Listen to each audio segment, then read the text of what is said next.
BJP నేతలు అయితే కొంత అసంతృప్తి నెలకొందనేది మనకి స్పష్టంగా కనిపిస్తుంది. అసంతృప్తే కాదు, నేతల మధ్య విభేదాలు, నేతల మధ్య సమన్వయం లోపించిందని కూడా మనకు స్పష్టంగా తెలుస్తుంది. అందుకే పార్టీ హైకమాండ్ నుంచి ఎప్పుడు కూడా హస్తీనాకు వస్తూనే ఉన్నారు. హస్తీనా నుంచి పిలుపు వస్తూనే ఉంది, ప్రతి ఒక్కరు వెళ్తూనే ఉన్నారు.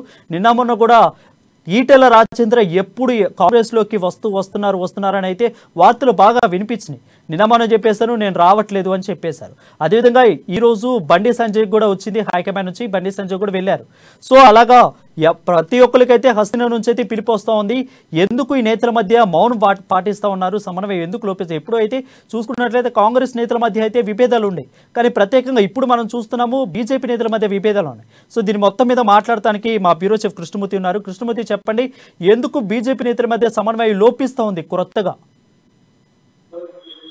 కర్ణాటక ఎన్నికల తర్వాత కొంత బీజేపీలో కొంత అలజడి మొదలైందని చెప్పొచ్చు. ఇందుకు తోడుగా నేతల మధ్య కూడా కొంత అనైక్యత కొట్టొచ్చంటగా కనబడతా ఉన్నారు.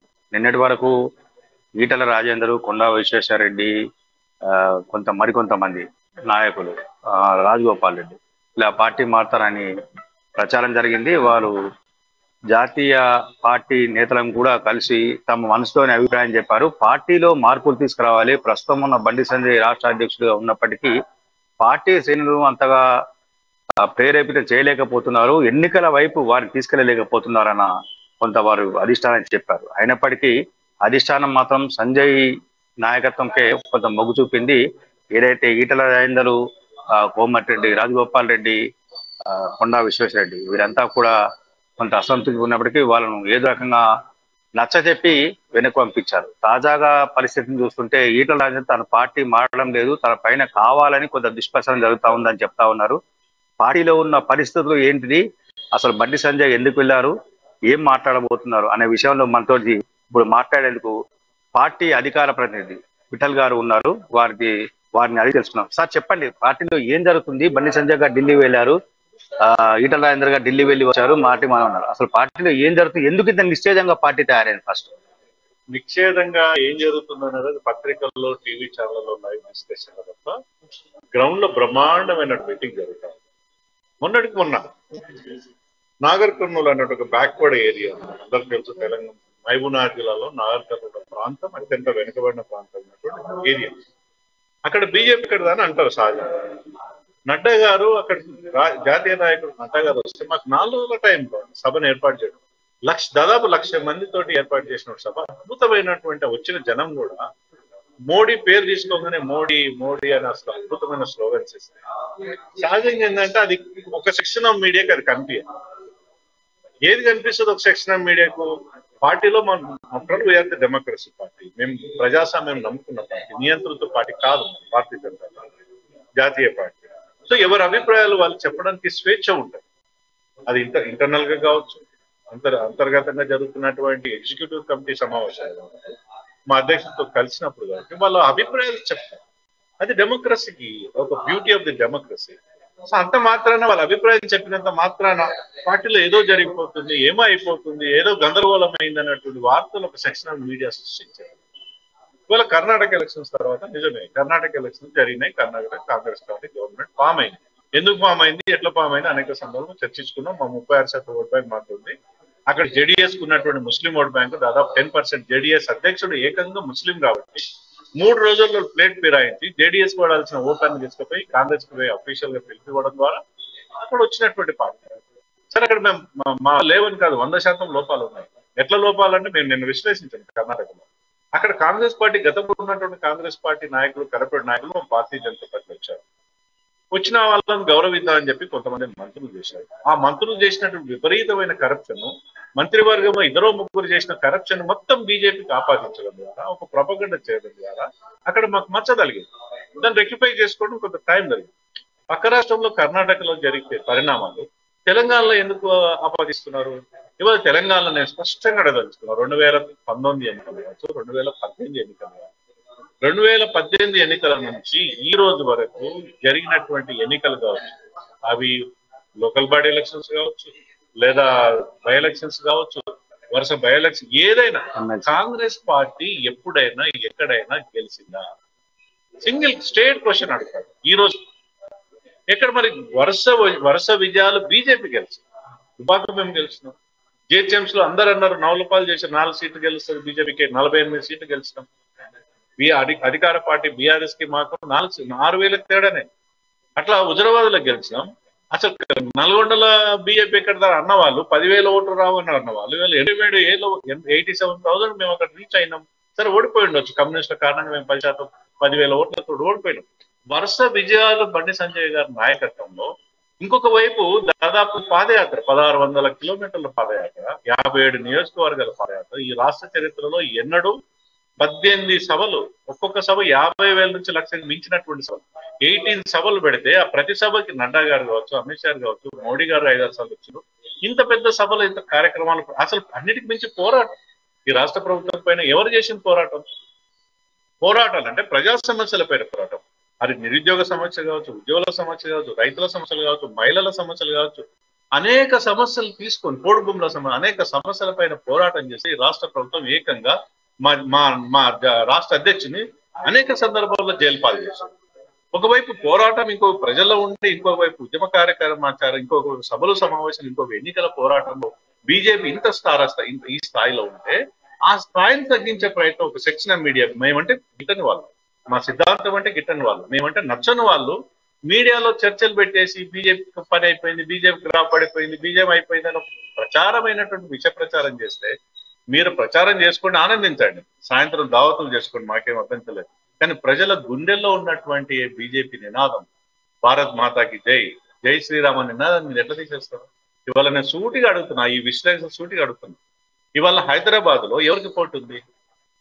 బీజేపీ బీఆర్ఎస్ మధ్య ఉందా, కాంగ్రెస్ ఉందా? రంగారెడ్డి జిల్లాలో ఎవరికి పోటీ ఉంది? బీఆర్ఎస్ కు బీజేపీ మధ్య ఉందా, కాంగ్రెస్ కు ఉందా? నిజామాబాద్ లో ఎవరికి పోటీ ఉంది? నిజామాబాద్ లో బీజేపీ బీఆర్ఎస్ ఉంది, ఆదిలాబాద్ లో బీజేపీ బీఆర్ఎస్ ఉంది, కరీంనగర్ లో బీజేపీ బీఆర్ఎస్ ఉంది, మహబూబ్నగర్ లో మెజారిటీ సీట్లలో బీజేపీ బీఆర్ఎస్ ఉంది. ఒక వరంగల్, ఖమ్మం, నల్గొండకు వచ్చాక ట్రయాంగిల్ పోటీ ఉంది. అక్కడ మేమున్నాం, కాంగ్రెస్ ఉంది, బీఆర్ఎస్ ఉంది. ఒక 2-3 జిల్లాలకు విశ్లేషణ తీసుకొచ్చి మొత్తం రాష్ట్రానికి ఆపాదించి బీజేపీ పని అయిపోయింది, బీజేపీ డ్రాప్ అయిపోయిందని.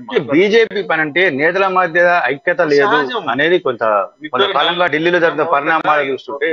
కుటుంబంలో 4 ఉంటారు అన్నదమ్ములు, మాట్లాడుకోరా, కొట్లాడుకోరా, ఒకరి అభిప్రాయం ఒకరు చెప్పరా, చివరికి ఆ పంచాయతీ ఎవరు చేస్తారు? తండ్రి చేస్తారు.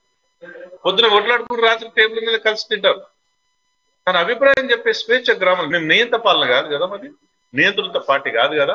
కేసీఆర్ లాగా ఎవడు మాట్లాడవచ్చు అనేటువంటి కేసీఆర్ ఒకవేళ స్వేచ్ఛ ఇస్తే రోజు ప్రగతి బంధు అలగబెడతారు. హరీష్ రావు కేటీఆర్ కూడదు, కేటీఆర్ కవిత కూడదు, కవితకి సంతోష్ కూడదు, సంతోష్కి వినోద్ కూడదు. ఉన్న ఫ్యామిలీ మెంబర్స్ కి 4 రకాలుగా ఉన్నారు. బయట వాళ్ళకి గేట్ ఎంట్రీ ఉండదు, మంత్రులకు ఎంట్రీ ఉండదు.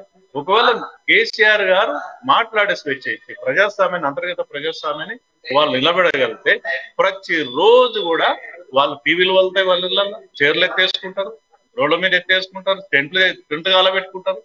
అది నియంత్ర పాలన.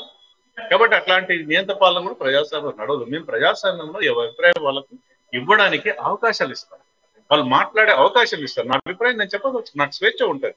అంతిమ నిర్ణయం నాయకులది, జాతీయ నాయకులది, రాష్ట్ర నాయకులు. Our party president centric party. అభిప్రాయాలు వింటారు ప్రెసిడెంట్ గారు, నిర్ణయం వాళ్ళు ప్రకటిస్తారు. ఆ డిసిప్లిన్ లేకపోతే కూడా భారతీయ జనతా పార్టీలో డిసిప్లిన్ ఉంటుంది. సార్, బీజేపీలో అసంతృప్తి అనేది సద్దుమరినట్టేనా ఇంకా ఉన్నట్టు? అంటే ఈటల గారు కొంత క్లారిటీ ఇచ్చారు, అది ఎంత అంటే నేను మళ్ళీ చెప్తున్నా, ఈటల రాజేందర్ గారు మాకు సీనియర్ నాయకుడు, ఆయన చేరికల కమిటీ చైర్మన్. తక్కువ కాలంలో ఎన్ఈసీ మెంబర్ ఇంద్రసేన రెడ్డి గారు మొన్న ఆయన మాజీ అధ్యక్షుడు ఇంద్రసేన రెడ్డి గారు సీనియర్ 30 సంవత్సరాలు బీజేపీలో సర్వీస్ చేస్తే మొన్న వారికి అవకాశం వచ్చింది ఎన్ఈసీ.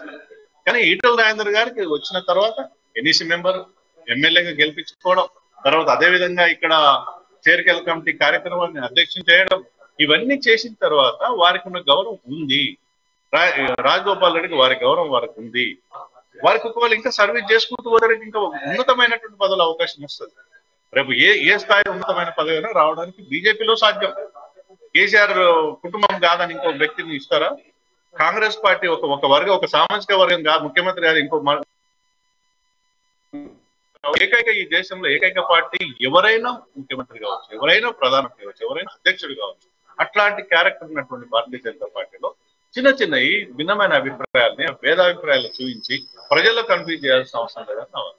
అంటే పార్టీలో ఢిల్లీ కేంద్రంగా జరుగుతుంది, పార్టీ రాజకీయం అంతా హైదరాబాద్ కేంద్రంగా. అంటే బండి సంజయ్ పాదయాత్ర ముగిసిన తర్వాత కొంత పార్టీలో అసంతృప్తి ఉంది, శ్రేణుల్లో కూడా నిశ్చేజం నెలకొన్నది. దీన్ని మీరు అవునన్నా కాదన్నా వాస్తవం, ఇది అవునా కాదా? అంటే మన జాతీయ పార్టీ, మా జాతీయ నాయకులు ఉంటారు, వాళ్ళతో సంప్రదిస్తాం. అది ఇక్కడ హైదరాబాద్ బై టెలిఫోనిక్ సంప్రదిస్తామా, పర్సనల్ గా వ్యక్తిగతంగా కలిసినట్టు మాట్లాడుకుంటాం అనేది నేషనల్ పార్టీ. అదేవిధంగా కాంగ్రెస్ పార్టీ నేషనల్ పార్టీ, ఒక ప్రాంతీయ పార్టీ కాదు కదా. మరి ఇక్కడనే కూర్చొని మాట్లాడుకునే విధానం ఉండదు. సో మళ్ళీ చెప్తున్న అసంతృప్తి అనేది భిన్నమైన అభిప్రాయాన్ని అసంతృప్తి చూడడానికి పోయింది. మీరు చెప్పినటువంటి అసంతృప్తి నాయకులందరూ కూడా మేము పార్టీని వీడిపోవట్లేదు, మేము పార్టీలో ఉంటాము, పార్టీని స్ట్రెంథన్ చేస్తాము, పార్టీని బలోపేతం చేద్దాము, మా సూచనలు పాటించడంలో తప్పేం లేదు. వారి సూచనలు మంచి అయితే పార్టీకి ఉపయోగపడితే తప్పకుండా జాతీయ నాయకత్వం కానీ రాష్ట్ర నాయకత్వం తప్పకుండా సూచనలు పాటిస్తాం. రాబోయే రోజుల్లో మేము పోటీ డెఫినెట్ గా మేము మళ్ళీ చెప్పదలుచుకున్నా, ఈ రాష్ట్రంలో ఎన్నికలు అంటూ జరిగితే మాకు బీఆర్ఎస్ మాత్రమే పోటీ ఉంటది. బీఆర్ఎస్ 10 సంవత్సరాల తరిగి ఈ రాష్ట్రాన్ని ఎట్లా కరప్షన్ పేరు మీద అనేక రకాల స్కామ్స్ ఎట్లా అబాచుకోవాలైందో ప్రజలు ఇవాళ ప్రత్యామ్నాయం ఆలోచిస్తున్నారు. కాంగ్రెస్ గతంలో కొత్త ఏం కాదు. ఈ రాష్ట్రంలో కాంగ్రెస్ అనేక సందర్భాలు పరిపాలించింది. కాంగ్రెస్ కొత్త పాలన ఏం కాదు. కాంగ్రెస్ పాలన ఎట్లుంటుంది రాష్ట్ర ప్రజలకు తెలిసి ఇంకా మర్చిపోలే. కాబట్టి టీఆర్ఎస్ పాలన చూశారు, కాంగ్రెస్ పాలన చూశారు. ప్రజలందరూ కూడా ముఖ్యంగా యువత, మహిళ, ముఖ్యంగా ఏదైతే జాతీయత భావం కలిగినటువంటి వ్యక్తులు ఉన్నారో వాళ్ళు భారతీయ జనతా పార్టీ రావాలని కోరుకుంటున్నారు. డెఫినెట్ గా భారతీయ జనతా పార్టీ రాబోయే రోజుల్లో మాదే పరిపాలిస్తాం. తెలంగాణ గోల్కొండకి ఎలాంటమా ఎక్కడైనా సరే తెలంగాణలో ఎగరబోయేది భారతీయ జనతా పార్టీ జెండా. ఇది అంటే బీజేపీలో ఎలాంటి అసంతృప్తి లేదు, ఎలాంటి అలజడులు లేవు. పార్టీ శ్రేణులంతా ఉత్సాహంగా ఉన్నారు. ఎన్నికలు ఎప్పుడు జరిగినా బీజేపీ అధికారంలోకి రావడం ఖాయం, గోల్కొండ కోట మీద జెండా ఎగరేయడం ఖాయమని చెప్పేసి విట్ల గారు చెప్తాను.